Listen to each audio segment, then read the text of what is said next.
C'est un bijou, c'est un joyau qu'on garde jalousement dans sa bibliothèque.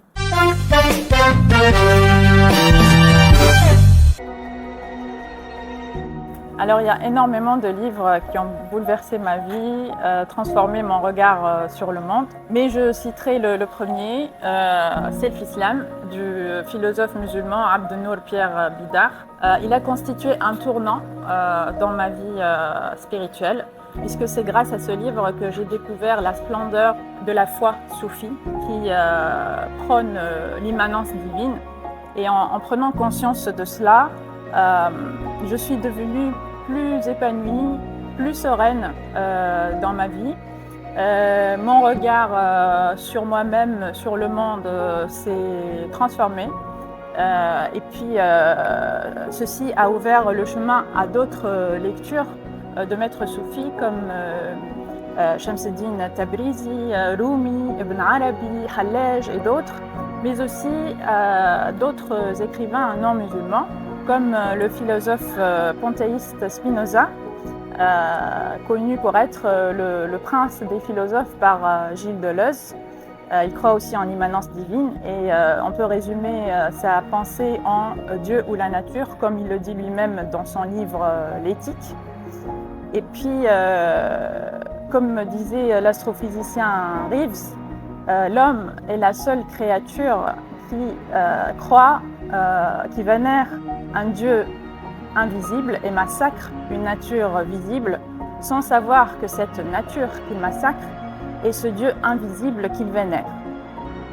Un livre, pour moi, ça représente évidemment un objet précieux, c'est un bijou, c'est un joyau qu'on garde jalousement dans sa bibliothèque, qu'on peut prêter à autrui, qu'on transporte avec soi dans le métro, qu'on a à son chevet pour lire tranquillement avant de se coucher. C'est un passeport en fait qui permet de voyager à travers les temps, les contrées sans avoir à se déplacer.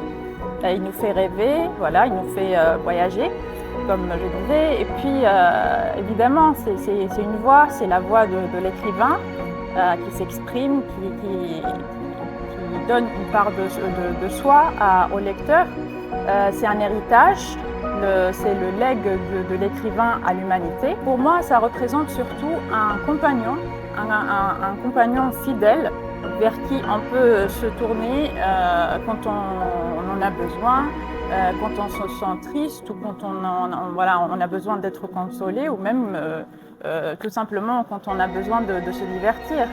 Donc, et comme disait Simone de Beauvoir, tant qu'il y a des livres, le bonheur m'est garanti.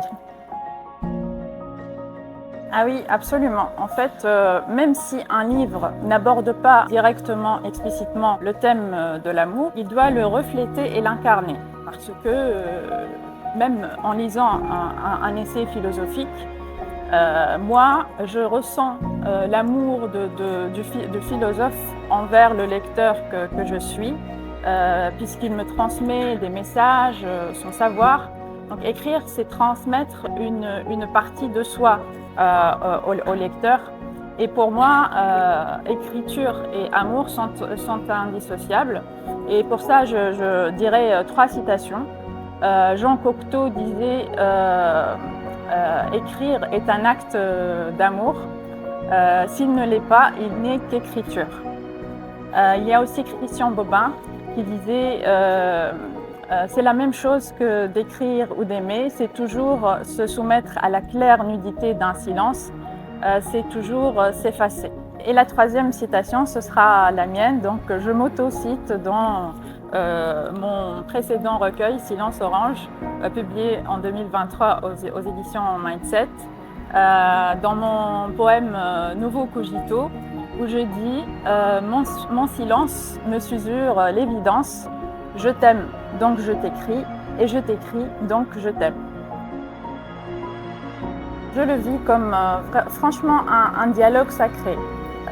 C'est un émerveillement, une richesse. Étant polyglotte, personnellement, j'essaye de faire dialoguer ces différentes langues dans ma poésie. J'écris principalement en français, mais je n'hésite pas à insérer quelques vers, parfois en italien, en espagnol, titrer des poèmes en latin. Et je l'ai fait souvent dans mon dernier recueil, Les 4 et une saisons, disponible en Tunisie, en fait coédité en France par les éditions du Cygne et en Tunisie par les éditions Arabesque. Et voilà, j'essaye de jongler avec les langues. Ce n'est pas tant par pédanterie que dans le but de m'amuser, de me faire plaisir, d'amuser le lecteur et aussi de susciter sa curiosité. Oui, alors j'en ai 4 au total jusqu'à présent. Les 3 premiers, il y a L'amour au temps du web, Voyage de senteur et Silence orange, dont j'ai parlé au début, relève de la poésie narrative, puisqu'il raconte différentes histoires d'amour à distance. Et j'y ai exploré en long, en large et en travers ce thème-là de l'amour à distance. Par contre, dans le dernier, donc Les 4 et une saison, ma poésie est devenue plus philosophique, plus profonde. J'aborde des thèmes divers et variés, d'où les saisons qui correspondent aux différents chapitres dans lesquels les poèmes sont classés. Et bien évidemment, c'est sous l'influence de mes lectures et de mon vécu. Alors, en effet, Les 4 et une saison, il a été publié il y a à peine un an, en octobre 2024. Il a reçu 2 prix, le prix d'honneur décerné par la Société des poètes français et le prix Dina Seriouni décerné par l'association CIEFGP. C'est une association poète féministe fondée par Dina elle-même qui décerne ce prix éponyme à une poétesse qui ne vit pas dans son pays natal, tout comme elle. Et ce prix-là, il est décerné à la Journée internationale de la femme, donc le 8 mars. Et l'année prochaine, je vais faire partie du jury de ce prix, donc je suis ravie, fière et honorée. Cette reconnaissance de la part de mes pairs m'encourage, me motive. Mais je ne m'arrêterai pas là. Bien sûr, je vais améliorer, peaufiner davantage ma poésie pour essayer de décrocher d'autres prix encore plus prestigieux, pourquoi pas. Mais ce n'est pas tant le prix qui importe, c'est le chemin qu'on parcourt vers ce prix-là qui compte le plus. Parce que même si on n'obtient pas le prix, eh bien, dans ce chemin, on va apprendre énormément de choses. Et là, je cite le poète grec Cavafy, en particulier son poème Ithaque, où il dit « Quand tu partiras pour Ithaque, qui est ta destination, souhaite que ton chemin soit long, riche en péripéties et en expériences. » Parce qu'en fait, c'est ça qui compte, c'est le chemin, pas la destination.